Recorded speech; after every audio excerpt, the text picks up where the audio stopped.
Hi, so apparently the way I'm doing this does not like when I switch screens. So I'm going to show you this demo really quick.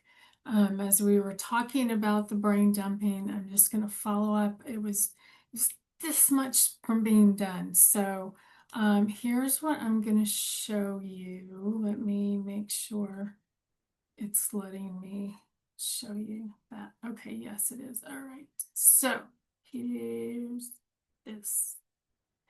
Um, oh, it's gonna let me move. Good. Hi, I'm gonna move over here. Um, okay. So we were talking about the brain dump, blah blah blah, blah, and this is what I just brain dumped my brain with, right? So column B. Column A in Google Docs will let you now insert check boxes. Um, so that when you finish, you can check it off if that's your flavor, right? We talked about cilantro. My husband loves seeing everything checked off in this long list of stuff he's accomplished. For me, that's overwhelming. When I do it, I want it gone. I don't want to see it ever again. So I will delete it. But if you like the check boxes, they're there. I've just brain dumped.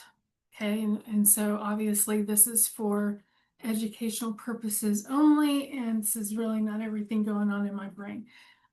Because trust me, you do not want to know what that is. Excuse me. So if you go into your spreadsheet, your Excel, your Google Docs, leave A for your check boxes if you want to, but B is where we do the brain dump. And here I just wrote down everything that was taking up space in my brain. In column C is how we categorize or we organize that. And I usually tell people to stick with no more than four, maybe five categories. If you get too many categories, you will, if you're like me, it ends up being overwhelming. And when neurodivergent people feel overwhelmed, we shut down because our brains are just wired differently. We need to plug into a different energy source, right?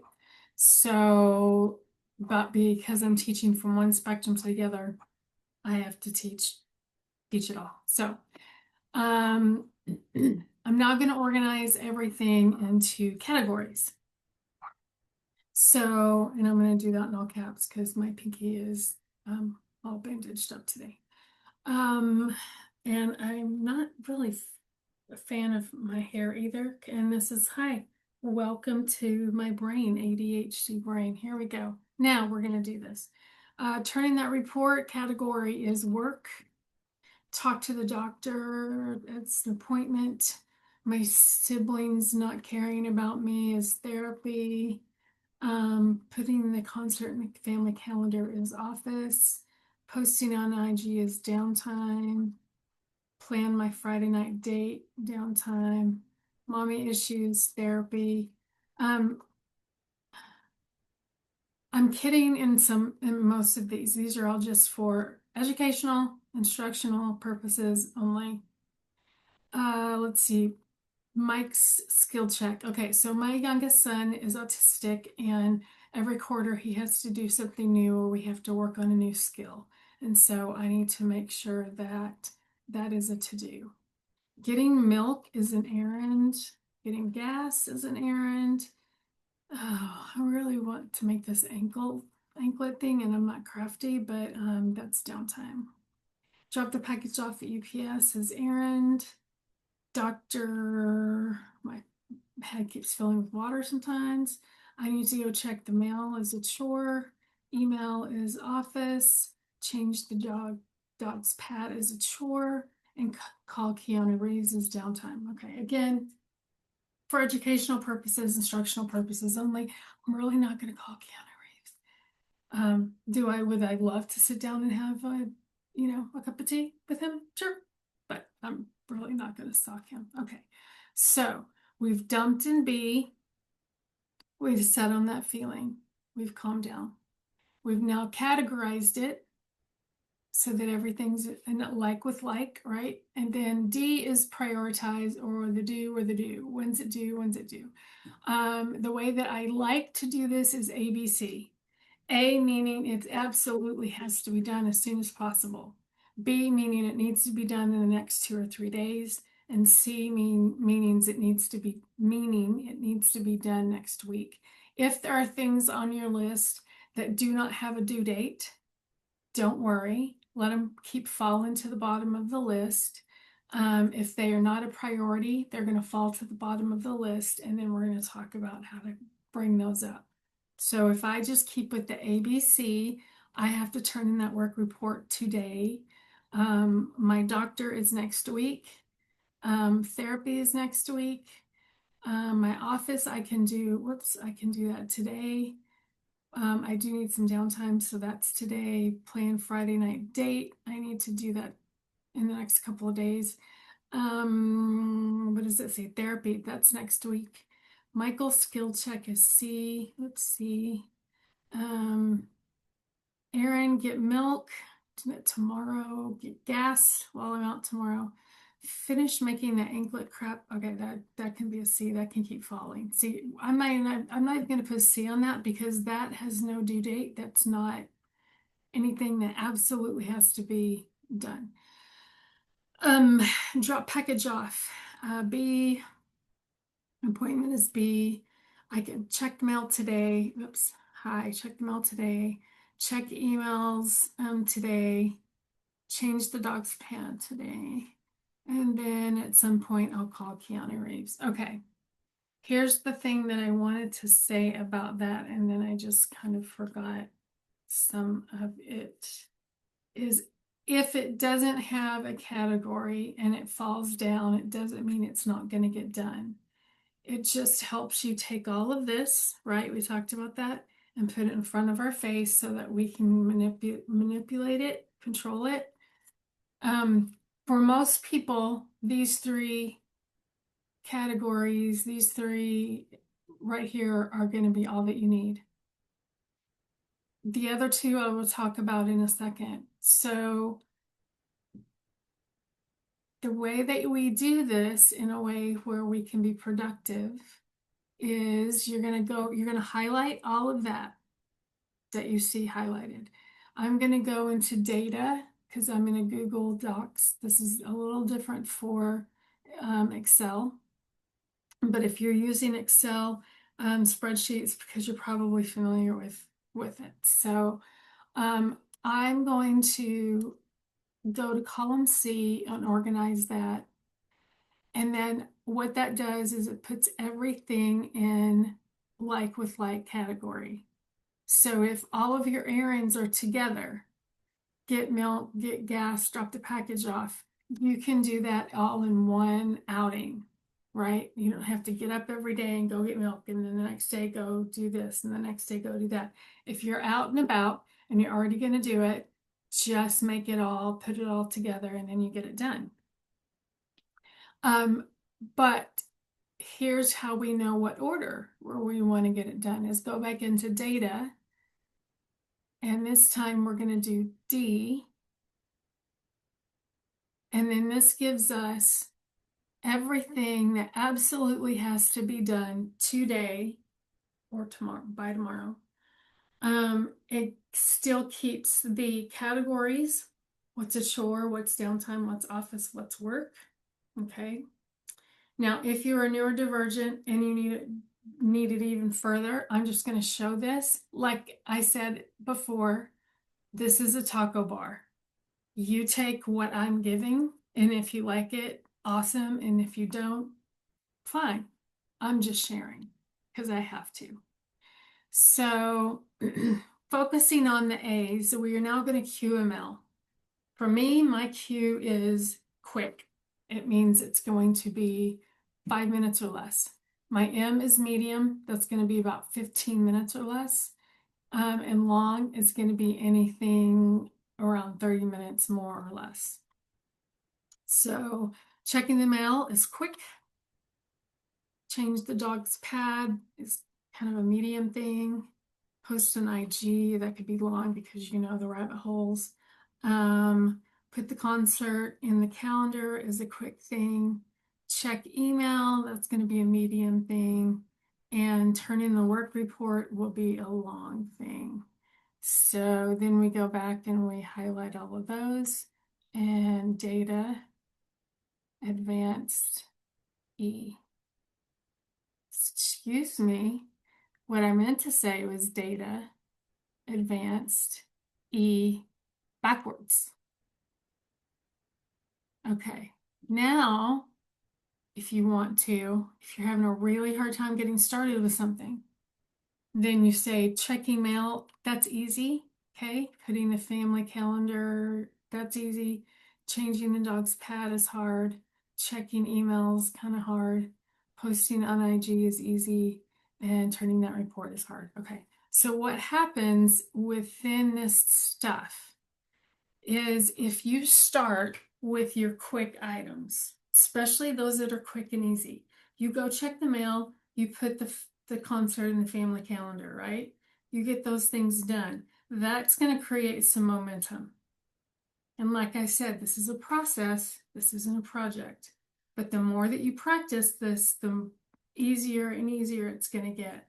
And so you get that momentum started and you start checking off those boxes, and you're like, wow, look, I was able to do this. And I did put post IG in here, even though it's long, and you're probably going to want the mature people are going to want to turn in the work report first and then take some downtime. How you number what you do is up to you, but what this does is give a guide. This gives a guide to you to say, what can I start doing to get off the couch, to get motivated, to get moving my body? Once the body is moving, it's easier to do those things that we just listed here on the sheet. So now I'm going to come back in here really quick and I'm going to hit share, and we're going to go back to, hi, we're going to go back to, okay, give me 1 second because, oh, there we go. Right.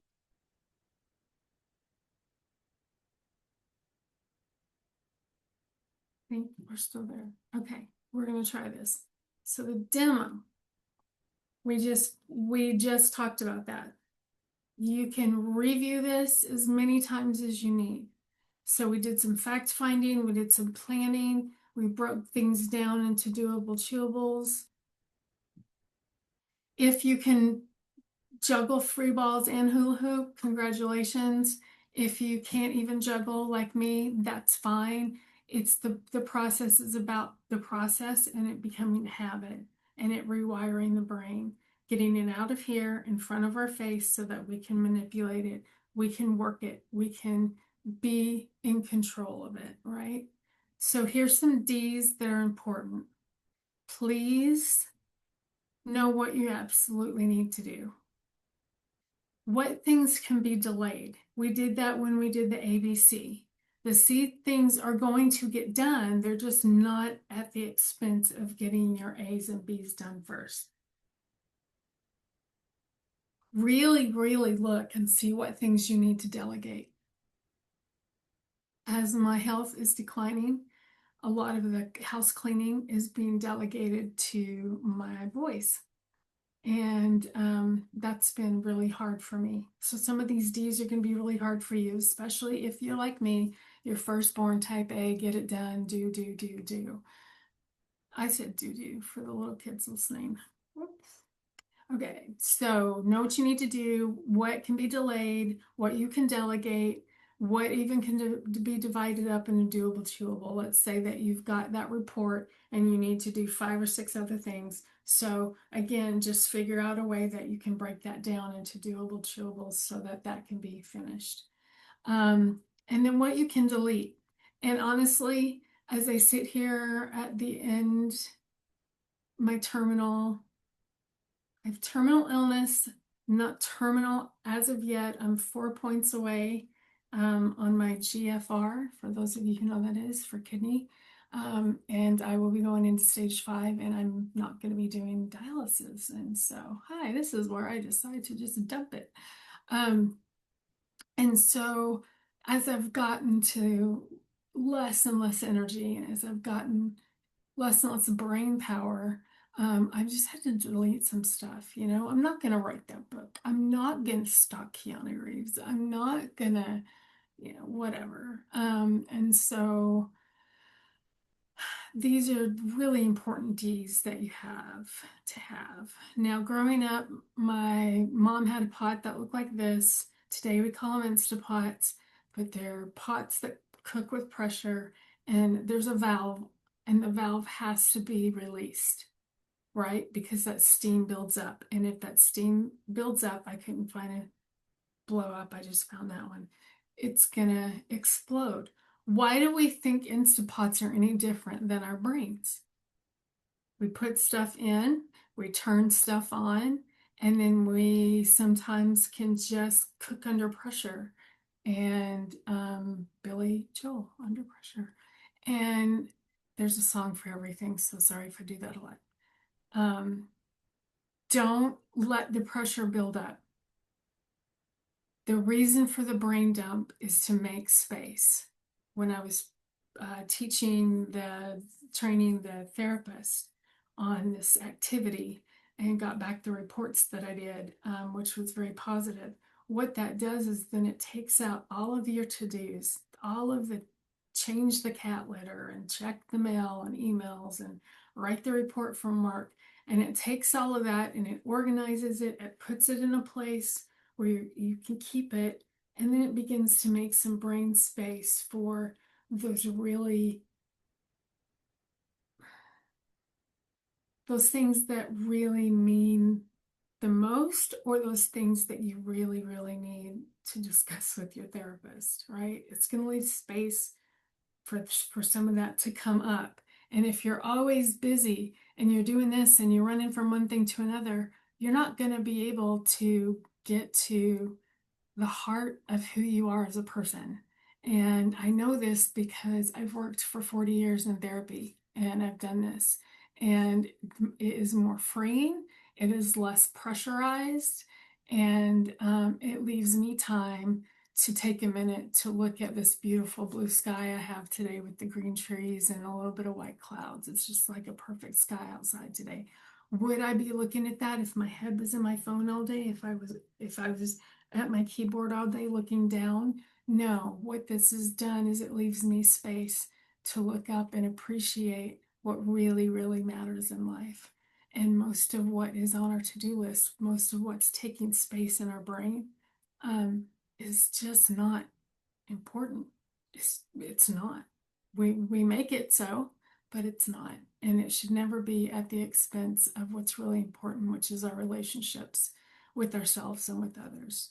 So there's spastic brain dump, and I will see you next time for how to organize anything in 6 steps or 8.